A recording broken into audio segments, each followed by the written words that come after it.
This is a video I recorded back in early April where I break down my favorite trading tips and my secrets when it comes to Dynasty Fantasy Football, how you guys can apply them to your league, and ultimately how to become a well-informed trader on the Dynasty Fantasy Football streets. Again, this video was recorded back in early April as a site exclusive over on flockfantasy.com, along with a library of videos in the Dynasty 101 series that will be releasing on YouTube soon enough. But if you guys want access to all these videos right now, our rankings, and other exclusive perks, head on over to flockfantasy.com and use promo code FSC for 30% off any package to get you fully prepared for your rookie drafts. If I say anything in this video that may seem a bit outdated, remember this was recorded prior to the NFL draft, and the specific scenarios are more so a lesson rather than to be taken directly. So hope you enjoy. Let's get right into it. Trading in Dynasty is one of the pillars we use to build up our dynasties to meet our vision. Whether it's trading in your startup, making a trade to try and compete, or making a trade to try and tear your team down and rebuild, the art of being able to reach a mutual agreement with another manager in your league takes skill. Today, I'm going to break down all of the little secrets I use to wheel and deal and how to stay active on the trade markets through the lull periods in Dynasty. If you guys enjoy, make sure you leave a like down below, comment your favorite trade secret in Dynasty, and of course, subscribe to the channel. We're on the road to 20,000 subscribers. Appreciate you guys for that continued support. But with that being said, let's hit the damn intro.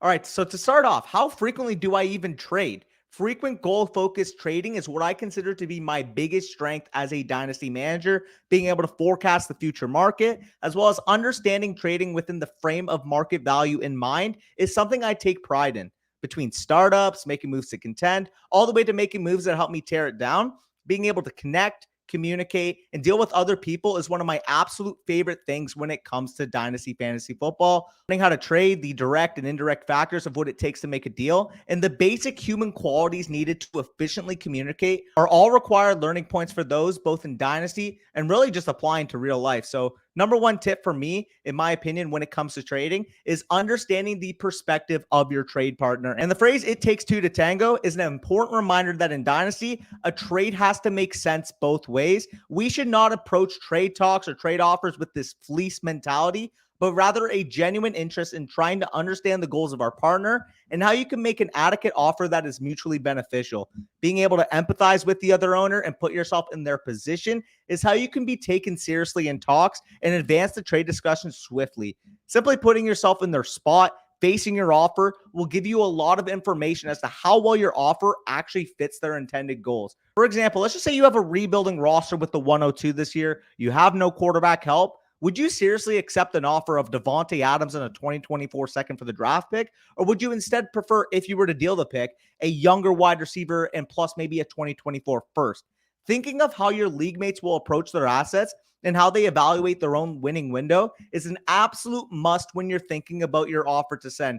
Make sure you understand their perspective, because if you don't, you're just going to look delusional in their eyes. So in addition to being able to empathize with and understand your league mates' rationale for making a move, being able to properly communicate what you're looking for, how you view it as mutually beneficial, and being friendly or open to your partner's input is crucial when it comes to trading.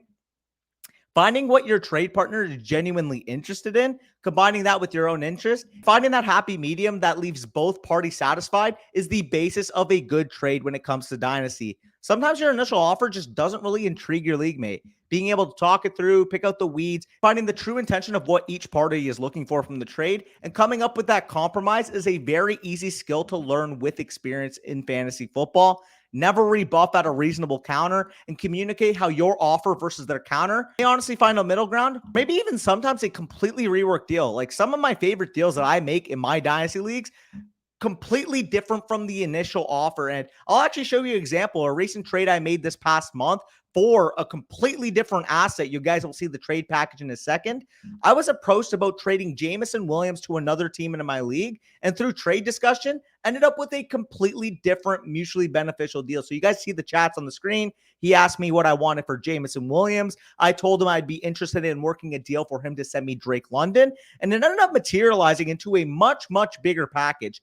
I ended up receiving Josh Allen and Drake London in exchange for CeeDee Lamb, Justin Fields, and a 2023 first round pick, which is the 109 this year. So although he approached me for wanting Jameson Williams ended up not even being in this trade package. So that kind of goes to show you that if you communicate, if you understand what they're looking for, if you try to find that right package, sometimes the deals you make don't even involve the initial player that was shown interest in. So remember that.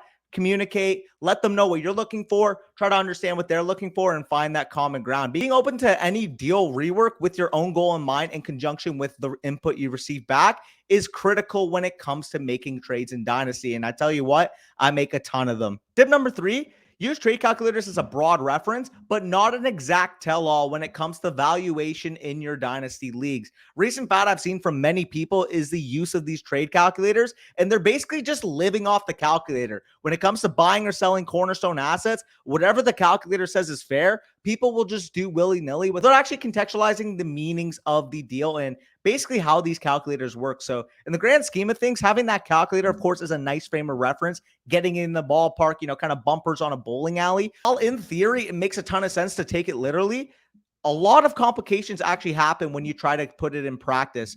For example, calculators such as Keep Trade Cut, Dynasty Trade Calculator, they show a widespread ranking of these certain assets, but in my opinion, they don't do a good job at quantifying the value over replacement in these large-scale offers that we make in Dynasty. Or do they do a good job at deciphering time reference when making these moves? For example, when to buy running backs. You're not going to buy them at this point of the year. You're more likely to buy them in August, as well as not to mention the volatility level in terms of value of certain assets in the Dynasty fantasy football landscape. Let's take a look at some examples that a trade calculator would view as fair, but in my opinion, would actually lead to a huge market value loss. So let's just say, for example, you have Patrick Mahomes. You're kind of trying to gauge what exactly his fair market value would be. You have to remember, this is a clear top 2 untouchable level asset in Superflex League. So on the screen right now, I'll show you some various trades that would be deemed as fair on these calculators. So the first trade would be giving up Patrick Mahomes, receiving Jonathan Taylor, pick 201, Matthew Stafford, and Jahan Dotson. Now on paper, you're looking at it, oh, Jonathan Taylor, solid running back, get a pick, get another quarterback, Jahan Dotson in there, a nice little bonus. But realistically, you're moving an untouchable elite quarterback asset. You need an absolute overpay. You need, for a guy like Patrick Mahomes, 5, 6+ first round picks of value. And when we're looking at this type of deal right here, you're getting a running back asset in return for a quarterback. Matthew Stafford, we don't exactly know what that long-term appeal would be for him with the Los Angeles Rams coming off that elbow injury. Jahan Dotson, well, he's a nice, tertiary option in this deal, nice young wide receiver. He's not the needle mover here.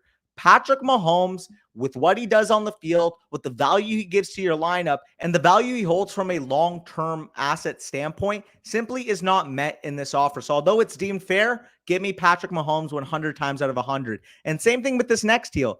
Giving up Patrick Mahomes, receiving Tua Tagovailoa in the pick 102 this year.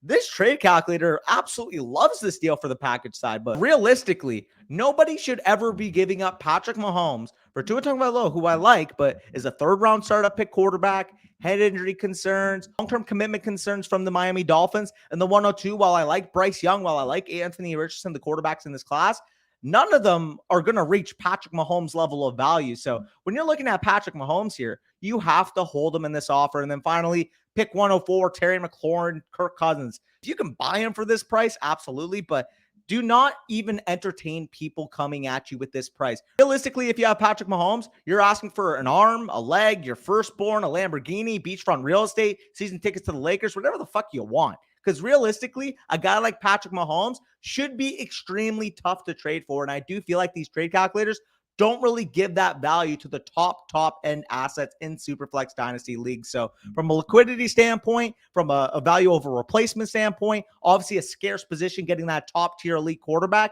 you cannot give up Patrick Mahomes for these underpaid type of deals. So if you have owners in your league who keep trade cut or any other trade calculator like the Bible, use this to your advantage.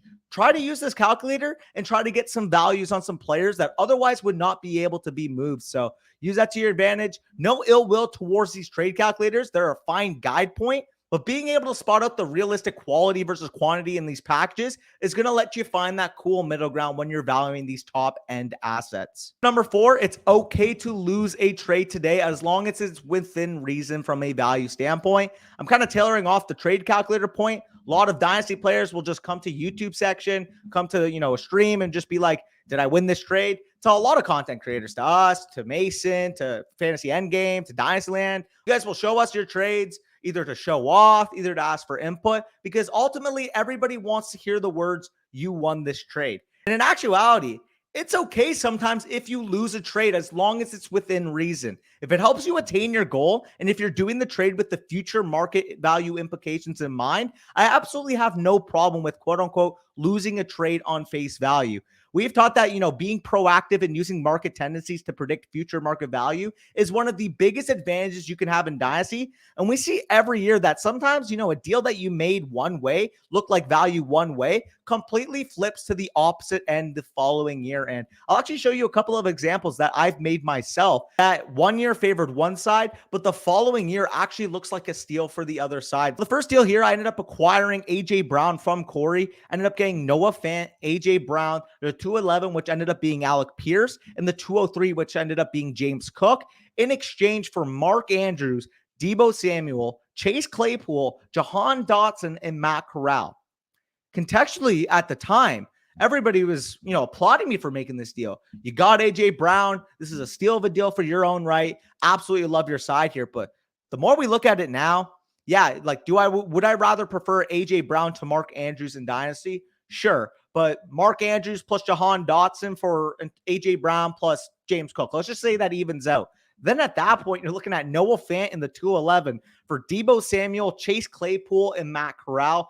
Absolutely would favor Bush's side now, when at the time it looked like a steal of a deal for my own side. And on the flip side here, a trade that I probably lost at the time and end up looking like a genius for doing now is I traded away Dak Prescott and Darnell Mooney in exchange for Joe Burrow, the rookie 109, which ended up being Christian Watson, Isaiah Spiller, and Alec Pierce. This is made before Joe Burrow's breakout year, when everybody was concerned about the knee injury, didn't know how he'd bounce back. I ended up getting the first round pick, which ended up being Christian Watson, and a couple seconds in exchange for Dak Prescott and Darnell Mooney. Obviously, I don't have to explain myself. This is a fleece of a deal. Even if the 109 Christian Watson was on the Dak side here, you're still taking Joe Burrow in Dynasty, who's ascended up to being a top 5 level asset in Superflex League. So absolutely, if you're making an offer right now, if you're projecting the market forward, and even if you're at, let's say 90% of the value, you favorably project your assets moving forward, I'm fine with making these type of deals. And finally, number 5,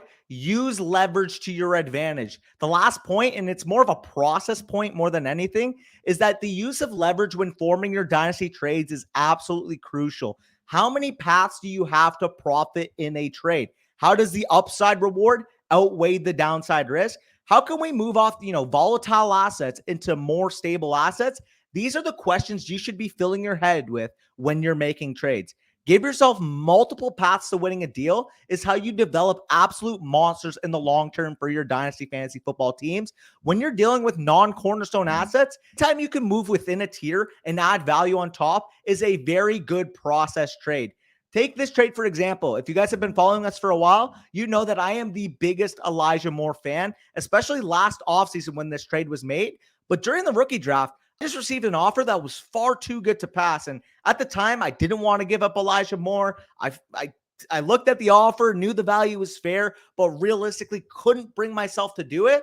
But once I did it, now we look back at it, I ended up getting 2 first-round picks for Elijah Moore, a second, and a third. As good as Elijah Moore is right now, I will take a first straight up over Elijah Moore. And then we're looking at it, an extra first in exchange for a second and a third.